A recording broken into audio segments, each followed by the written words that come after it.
आज की कहानी आपकी नींद छीन सकती है। जिनका दिल थोड़ा कमज़ोर है उनसे अनुरोध है कि ये कहानी ना देखें। ये एक ऐसी कहानी है जो आपके दिमाग में हर वक्त आपको डराते रहेगी और आपको कभी भी रात के अंधेरे में अकेले निकलने से पहले सोचने पे मजबूर कर देगी। सोचो, एक अंधेरी रात जब आप अपने घर जा रहे हो और एक आत्मा अपने भूतिया रूप में आपको परेशान करने लगे। ये कहानी उस रात की है जिसने एक इंसान की जिंदगी को हमेशा के लिए अंधेरे में डुबा दिया। ये कहानी मेरे दोस्त ललित की है। ललित डिब्रूगढ़ अपने बिजनेस के लिए गया हुआ था, पर अचानक कोविड के लॉकडाउन लग गया। लॉकडाउन का माहौल ऐसा था, ना कोई ट्रेन ना कोई बस और लोग अपने घरों में फंसे हुए थे।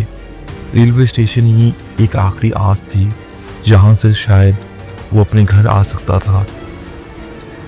इसी आस में ललित रेलवे स्टेशन पहुंचा और ट्रेन के लिए इंतज़ार करने लगा। इंतज़ार करते करते वो वहाँ ही सो गया और अचानक उसकी आँख खुली। रात के 12:30 बजे प्लेटफॉर्म के सुनसान माहौल में ललित की नज़र एक और पे पड़ी जो बिल्कुल नॉर्मल लग रही थी, और उसकी आंखों में एक अजीब सी उदासी छुपी हुई थी। वो उसके पास गया और फिर उस औरत ने उसे कहा, मेरा सामान गिर गया है, मदद करोगे? उसकी आवाज़ में एक अजीब सी बात थी, जैसे लग रहा था कि वो कुछ गहरा राज छुपा रही हो। दोनों अकेले प्लेटफॉर्म के दूसरे साइड चल पड़े। हर कदम के साथ ऐसा लग रहा था कि कोई अनजान निगाहें उनका पीछा कर रही हो। रात के 1 बजे थोड़ी थोड़ी रोशनी के बीच सब कुछ शांत हो गया। तभी अचानक से एक छोटी चीख गूंज उठी, ओए लड़के, कहाँ जा रहा है? भाग! इस आवाज ने ललित के दिल को जोरों से धड़का दिया। ललित ने पलट के देखा, वो औरत अब पहले जैसी नहीं थी। उसका चेहरा ऐसा लग रहा था जैसे किसी ने टुकड़ों में काट दिया हो। उसके पैर उल्टे थे और आंखों में अंधेरी चमक थी। बिना किसी चेतावनी के उस भयानक रूप ने ललित की गला पकड़ लिया, जैसे वो उसके जिस्म में घुसना चाहती हो।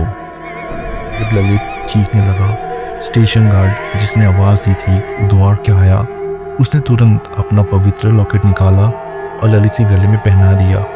जैसे ही वो लॉकेट ललित के गले में गया, ललित को ऐसा महसूस हुआ जिससे उसके ऊपर से कोई बोझ उतर गया हो। उस रात के हादसे ने ललित के दिल को गहरे डर में डुबा दिया।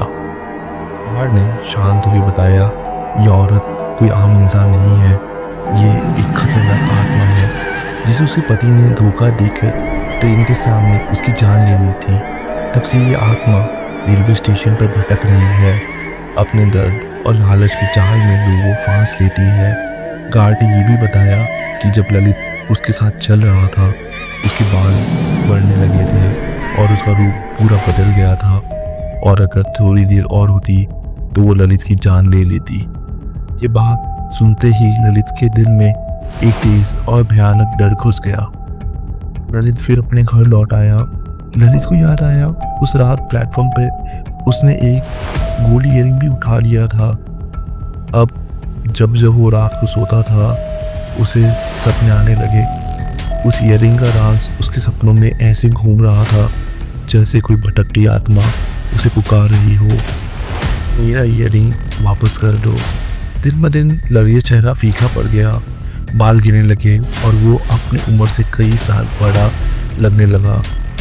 ऐसा लग रहा था जैसे कोई उसका खून चूस रहा हो। एक रात जब ललित अपने घर पर सो रहा था, उसे महसूस हुआ कि कोई उसके पास खड़ा है। आंखें खोलते ही देखा दरवाजे के पास वही आत्मा थी। अब वो पहले से भी भयानक और गुस्से से भरी हुई थी। उसके हाथ धीरे धीरे उसकी तरफ बढ़ने लगे और बिना किसी रोक टोक के उसने ललित से गला कर लिया। ललित ने भगवान का नाम लिया और बहुत मुश्किल से बच गया। अगले दिन ललित ने ये सब बात अपने दोस्तों को बताया। ललित के दोस्तों ने उसकी तबीयत देखकर उसे एक पुरानी बाबा के पास ले जाने का फैसला किया। बाबा ने सब सुन लिया और कहा, बेटा, ये चुड़ैल तुझे कभी छोड़ने वाली नहीं है। ललित और उसके दोस्तों को एक सुनसान शमशान के सामने बुलाया और मंत्र पढ़ना शुरू कर दिया। बाबा ने उस आत्मा को बुलाया और कहा, क्या चाहिए तुझे? तब उस आत्मा ने कहा, इसकी मौत। फिर काफ़ी बाबा के मंत्र पढ़ने के बाद आत्मा ने कहा, मुझे मेरी चीज़ वो ईयरिंग वापस चाहिए और 4 काले मुर्गे और 1 काली बकरी चाहिए। अगले दिन जिसे बाबा ने कहा, उसी नियम को पालन करते हुए उन लोगों ने वो सब अंधेरे जंगल में छोड़ दिया। देखते ही देखते जंगल में मुर्गी और बकरियां गायब हो गई और अचानक से ललित के चेहरे पे ढेर सारा खून आ गिरा। आज भी हर अंधेरी रात ललित को उस घटना का डर महसूस कराती है, एक याद जो उसकी ज़िंदगी में हमेशा के लिए अंधेरा बनकर रह गई है। आई होप आपको ये वीडियो अच्छी लगी हो।